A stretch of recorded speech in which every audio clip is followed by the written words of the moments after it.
Na Idade Média, assim como hoje, as pessoas viajavam a negócios por prazer e por motivos religiosos. Diferentemente de hoje, os viajantes medievais tinham apenas duas opções. Elas poderiam ir tanto por terra quanto por mar. Aqueles que podiam pagar viajavam a cavalo ou de burro, dentre as opções terrestres. Os produtos eram transportados por animais ou carroças.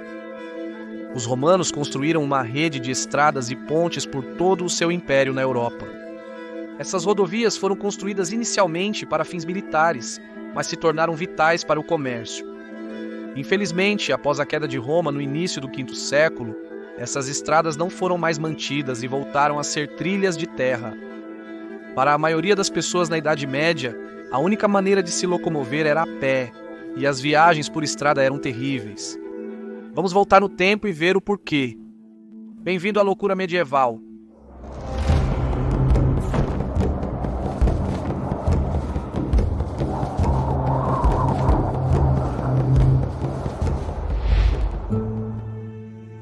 Meus pés estão me matando. Distâncias entre 10 e 20 milhas podiam ser percorridas em um dia, mas se a necessidade fosse urgente e a estrada estivesse melhor conservada. Motivados pela fé, os peregrinos chegavam a percorrer 30 milhas em um dia, o que equivale a caminhar de 8 a 10 horas seguidas. Sendo uma parte fundamental da sociedade medieval, o cristianismo saturava a vida das pessoas medievais na Europa. Para eles, sua fé era algo físico, reconhecido nas grandes catedrais, abadias e relíquias em santuários por toda a terra. A igreja incentivava as pessoas a fazerem peregrinações a locais sagrados, onde encontrariam dentes, ossos, sapatos ou outros itens que pertenceram a um santo importante. Orar em um desses santuários traria redenção e aumentaria as chances de ir para o céu. Muitos santuários até davam esperança de cura de doenças ou deficiências.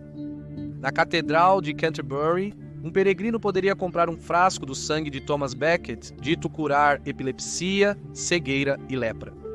Em Walsingham, dizia-se que um frasco continha o leite da Virgem Maria e que a água do banho dela está no eBay.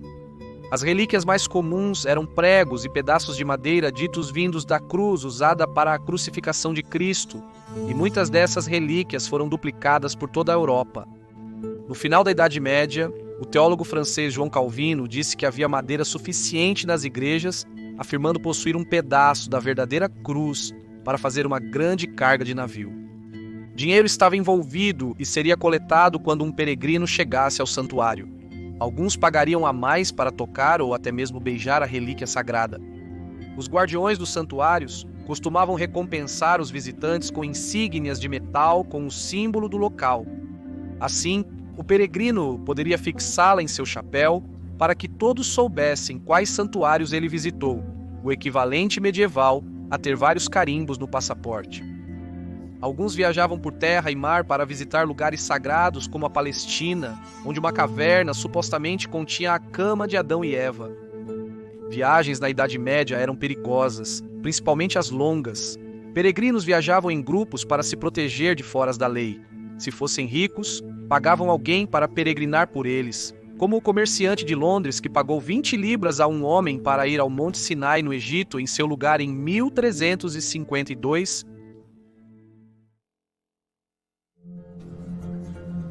Encontrar o caminho poderia ser complicado, já que muitas estradas não tinham placas, pois poucas pessoas sabiam ler. No passado, as pessoas raramente viajavam para longe e confiavam na memória para saber como chegar aos lugares.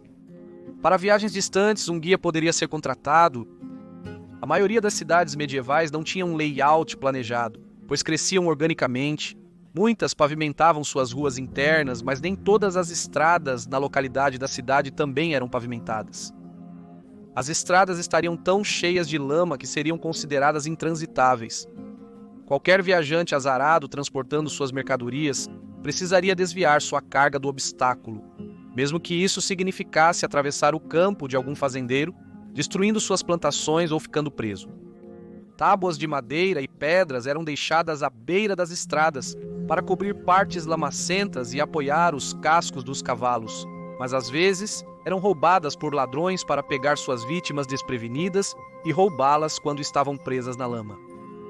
As rotas entre muitas cidades eram intransitáveis no inverno, e mesmo no verão, com rodas de carroça girando facilmente, ainda havia o sol escaldante e a poeira sufocante para enfrentar.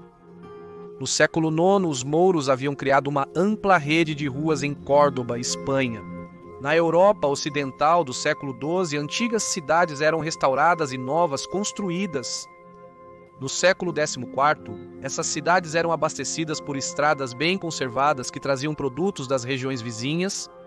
Embora em outras partes do mundo, como o Império Inca da América do Sul, uma complexa rede de estradas foi construída, irradiando a partir da capital Cusco. De Quito, no Equador, através do Peru até Santiago, no Chile, 2 rodovias paralelas, uma seguindo a costa e a outra os Andes, abrangiam o Império. No total, essa rede cobria 750 mil quilômetros quadrados de terra, com 22.554 quilômetros de estrada. Já chegamos? Qualquer pessoa que pudesse comprar ou alugar um cavalo poderia viajar a cavalo. Distâncias muito maiores poderiam ser percorridas.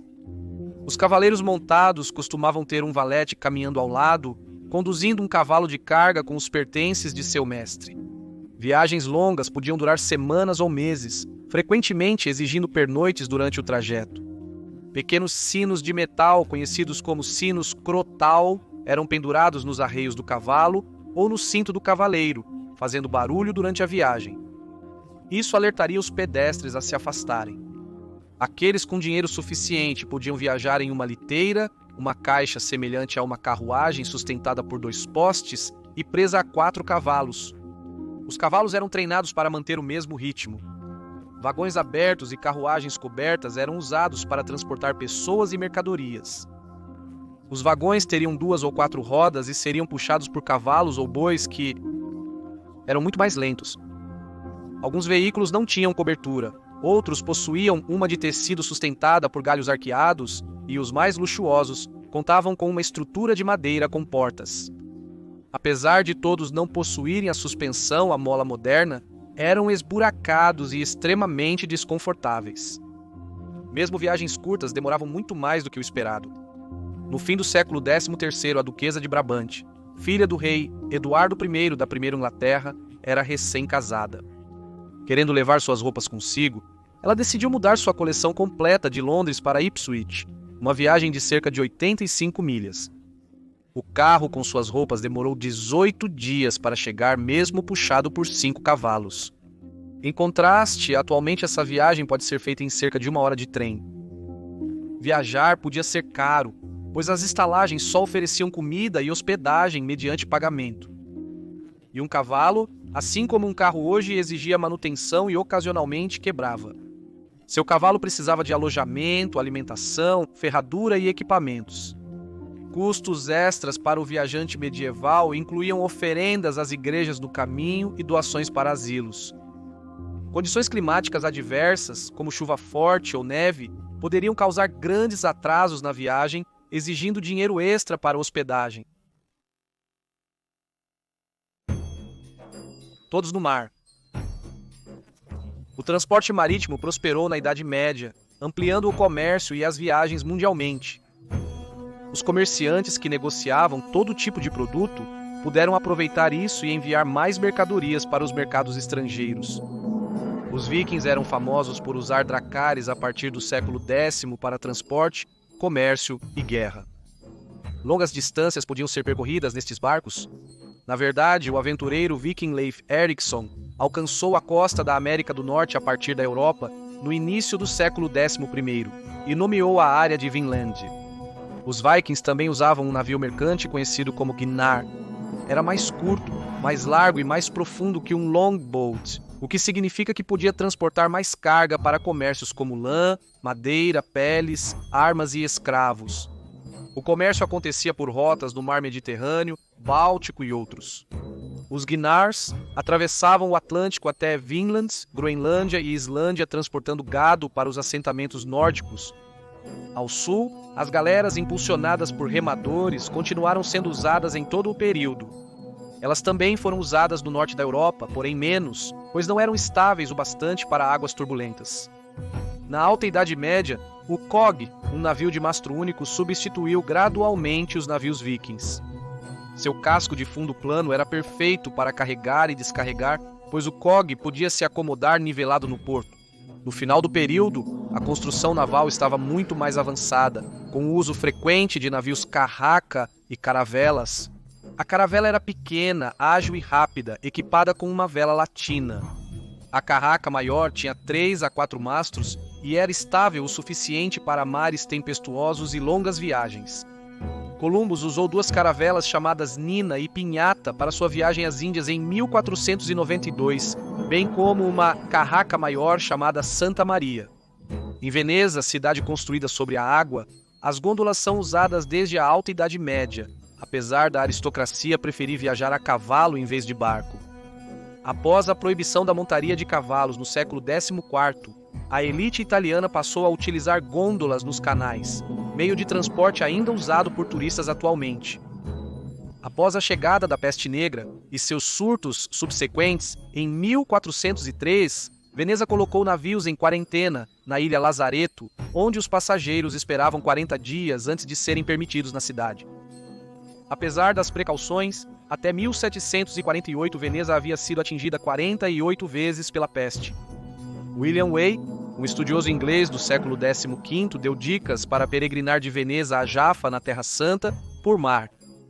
Ele recomendou fazer um contrato com o capitão do navio na presença de testemunhas, antes de embarcar, levar comida extra, laxantes e velas, para manter-se seguro durante a viagem. Ele aconselhou a encontrar um lugar na galé, citação, no convés mais alto, porque o mais baixo é ardente e fétido. Ele alertou que um bom lugar custaria, citação, 40 ducados pela galé, comida e bebida para Jaffa e de volta a Veneza.